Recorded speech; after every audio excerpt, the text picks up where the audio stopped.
these FEMA camps and what may happen. I mean, if we have a major blackout with these solar flares that they're saying, and Snowden, the whistleblower, we're just nervous. That's why we came to the survival camp, Kaz. I wanted to come, but my girlfriend Courtney here, my fiance, she wanted to come because we're really worried of what may happen, and so we kind of want to be prepared a little bit in case we need to hide in the woods. And what if these FEMA camps are the same thing? They're trying to take our guns away. What if, and the UN has already said that we have to take our guns away. We already have contracts and treaties with the UN now saying that there's a four-step process to take our guns away. So what if we have a civil war, and they're going to start throwing us in these FEMA camps? They ordered 30,000 guillotines. Why would you order a guillotine? Because you want to cut somebody's head off. Why would you order 30,000 of them? Because you want to cut hundreds of thousands of people's heads off. That's the only reason. There's no other logical reason. And Congress approved this. Congress paid for this with our tax dollars. I'm scared. Me and my fiance are scared. So we wanted to come to Freedom for Kaz and learn some stuff for survival, because there's a high probability something's going to happen. They don't have 800 FEMA camps, and they don't man them and build these prison camps and build them all by railroads for no reason. There's a reason why they're doing it. Right, and I think her name is Janet Napolitano or something like that from the Department of Homeland Security. She just stepped down as the leader, and they're going to appoint a new leader. And that's smart. She said that before she left office, she said two things are going to happen. She said one is that there's going to be a major natural disaster in the next 12 months somewhere in the United States. And there's going to be a major terrorist attack in the next 12 months somewhere in the mainland of the United States. Now, that goes hand in hand with exactly what you're talking about with the FEMA camps and what they plan on doing to use those for. Because if something like that does, I mean, if she's considering Hurricane Sandy or Hurricane Katrina small compared to what's really going to happen, then you're talking about multi-millions of people being displaced. So what if she's got inside knowledge, which I believe she does, that something, and even Snowden said that we're going to have solar flares, and that's going to disable, all of our electronics and stuff in the near future. Now, it might happen a year from now instead of 2 months from now. We don't know that because you can't predict things that precise. But let's say it's a year from now. They know something's up. They're preparing for it. Right. And us people out here that aren't preparing for it are going to have major issues because we're going to starve. And we're going to get killed, and the women are going to be raped. And it's going to be in the middle of the winter for a lot of America, and we're going to freeze to death because it's not like the old days where you have a fireplace. You can go out and cut wood and make a fire in your house.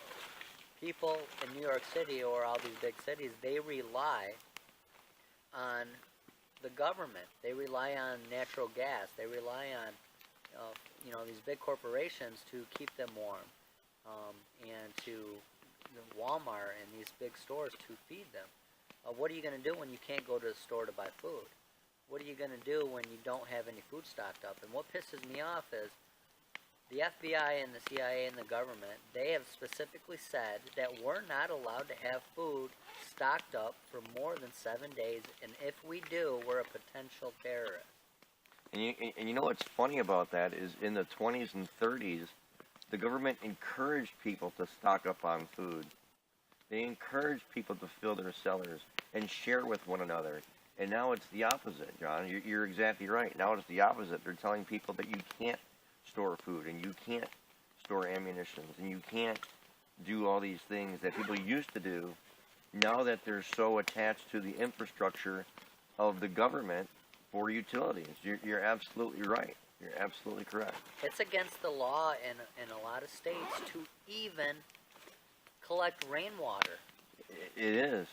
How can you tell somebody that they can't drink purified rainwater, which may not be purified because of our polluted toxic air, but it's better than a lot of the water we get out of our wells because of the contamination from oil spills and oil contamination and fracking and nuclear and they're just on and on, all these corporations polluting us. Okay, so let's say next week we're all home, right? We're all home next week, and some man-made or natural disaster comes along, wipes out our infrastructure. What happens next? Wipes out our infrastructure. We got no telephone, we got no electricity, no internet. Can't communicate with your relatives in the next county. You don't know what the fuck's going on. Chaos. What happens? There's going to be a lot of killing. Chaos happens. Everybody's going to sorry. steal from everybody else because they want what they didn't stock up. So the people that did stock up and were smart enough to learn and know what to do in case there's a disaster. So there's going to be a lot of people stealing. They're going to have to. They're going to be hungry. Right. They're going to, I mean, even honest men are going to try to feed their starving children and their family. That's true. There's going to be absolute pandemonium. Hush. I would say 2/3 to 3/4 of the people will die within the first 3 weeks. So you need to survive for the first month. You need to make it past that first 4 weeks. Now, I am prepared to not leave my house for 3 months. I have a stack of I have 62 sheets of OSB stacked up in my garage. I can board up every window, and I have a huge house. I have a 1,400 square foot garage with a toilet and sink and fireplace in it. I am prepared to not leave my property and not let anybody on it. There'll be a ring of dead bodies around my perimeter, and that ought to tell people, don't go near that house. That house doesn't like people. But also, Hush 101, the big important thing is you have to be part of a smaller community of people. Mm-hmm. We're not going to be able to do this. Me and Courtney can't survive by ourselves. I will belong to a smaller community of people. I will belong to the community of people that makes it past the first 4 weeks. But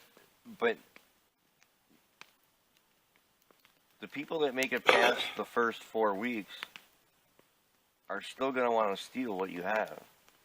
They're not going to be your friend. I believe. Like I said, there'll be a ring of dead bodies around my perimeter. Sure there will, but you can't watch every window. You can't stop everybody. No matter how much you try, you need part of your family. You're going to have some of your family come to your house and say, we need help because you're smarter than us. I have enough people to watch the compass points. Yes, I do. But that's important. Yes. And like me and Courtney, we have a few places that we've talked to a few people where we possibly can go because if something happens, you need 4 to 8 people at least because you have to sleep sometimes, and people have to take watches, and you have to guard the doors and stuff, and you have to have enough food stocked up, and so that's what we've been doing. We've been stocking up our food. We've been preparing, getting weapons, getting medical, because if something happens, I mean, just aspirin alone is going to be so vital. If something happens, you are on your own. No government, no local, state agency going to help you. You are on your own. Well, and what's really scary is the government's pretty much against us if that happens. Yes, they're not going to protect us. They're going to. I really believe this is about depopulation. Yeah. I really think that our government, or worldwide, the world order, the powers that may be that control everything through financial situations, they have actually figured out that the only way that they're going to be sustainable for hundreds of generations to come is if they wipe out everybody in the world. Yeah. We are already at peak corn production in the growable areas of corn. Now, we keep sending a lot of money and a lot of food overseas to feed these people, when I think educating them and letting them grow their own food would be a better solution, but what do I know? Well, a lot of this is all politics. They don't really care about feeding the people over in, let's just say, South America or Africa. I don't believe that our government really cares about that. They just want power. They want to be able to send money to them, send food to them, to have some authority, to have bases over there, to have power over there, to have control. That's what I believe. I don't believe, like right now in Syria. Sort of a passive-aggressive movement on a grand scale, huh? Yes, of course. They want right now to go over in Syria, no different than Iraq. It's all about oil. Syria wants to build a pipeline or have a pipeline go through Syria to go to Russia. Guess what? America doesn't want that. So America is doing a false flag to start a war, to say that we need to go to war because they're using chemical weapons. Our own government has used chemical weapons against us. You even told me about a situation. I know of a situation where I saw a documentary that our government used radiation in a city, and they tested people for 20 years to figure out how bad it was. They would set off small nuclear bombs or atom bombs, and they would have the military guys walk towards it, and then they would test them for years to come to see how much radiation and when they were going to die from cancer or from the radiation. And so our government is more, they're cruel, they're horrible. I love my country. You fought for your country, I fought for my country, but guess what? Our country doesn't care about us. Oh, I know that. And I know you know that. That's why we're out here. You got a place to go, Kaz? Yep. You? And you can't even talk about these places But where you're see, going to go because they're going to come looking here's for the us. thing, okay? You've got to have a multi-layered plan. Oh, and I do. With backup. You know, you got to have a plan A, a plan B, a plan C, and a plan D. And I talked to a lot of people about this, and the most common answer that I get, oddly enough, is I'm just gonna jump in my 4x4 and head up north and live in the forest for 6 months. Well, the problem with that is that there's about 10,000 other people who have that exact same idea. Maybe 100,000. So that's not gonna work. So and here's another thing. For the people who do have a bug out location or a place that they can go to, I ask them this question: what if you get to that bug out location and it's already been looted? Now what are you gonna do? Where are you gonna go? You only have one tank of gas. What do you do? And that's another thing that I say, to them. Is it going to be safe to drive on the road? Are they going to have checkpoints? Or is the traffic going to be so bad that it would be actually faster to use a bicycle or be on foot?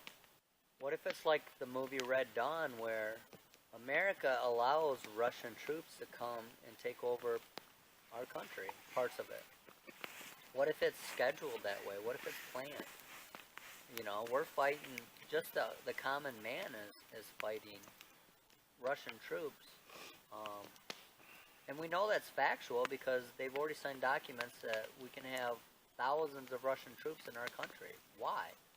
If they talk about jobs and unemployment, how can anybody talk about Americans not having jobs when you spend billions of dollars to send Russians in different countries over here to train, and we pay them to do it? We pay for their military equipment. We pay for their ammunition. Why would we pay for that? Why don't we just pay for Americans to have jobs, American military people, instead of sending them overseas and having them killed? It's ridiculous what we're doing to these American men and women.